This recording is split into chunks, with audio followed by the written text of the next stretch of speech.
Hello, this is Lynn Swearingen. You know, I was really worried about Bob. The first time he came in with overwhelming anxiety, I thought he might be the first person I wouldn't be able to help. I really didn't know. Even with years of experience, I wondered. And then I was surprised and amazed when he walked in the door for his third visit. Let me tell you what happened. In the first visit, he was like a little rubber ball band. He was all tied up in knots, and it was like he was hovering above the chair, like he wasn't even sitting in it. He wasn't present. His eyes were darting around. He could barely pay attention. And that's why I wondered. He was filled with anxiety. His flight or fight response was on full blast, even though there was no threat.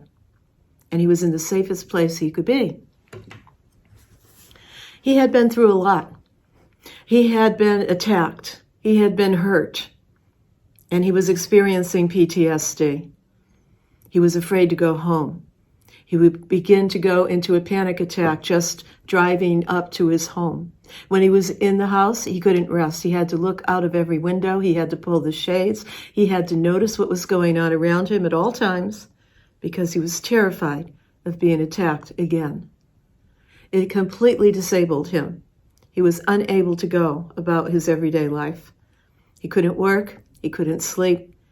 He was this rubber ball band of anxiety and fear. The second session, he came in and he smiled. And he sat down in the chair with his feet on the ground, and he was present with me. And the third session, he came in smiling. He sprawled out in the chair in a really relaxed way, like guys do. And he said, "What are we doing today?" And that day, his psychologist called me. And he said, "What are you doing?" He said, "I've never seen anyone recover from this level of anxiety so quickly." And we began to work together for the same goals for this guy. Because therapy and hypnosis are not mutually exclusive. It's not one instead of the other. What I help people with here will enhance their ability to implement and to be present with what they learn in therapy.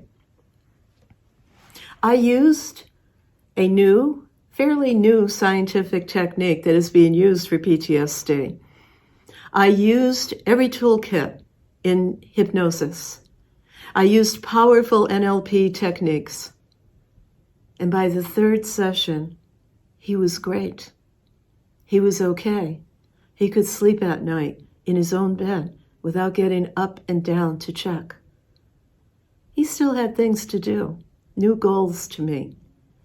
But what an amazing day that was when he walked in and smiled and said, "What's next? What's next for me?" So I wonder, what's next for you?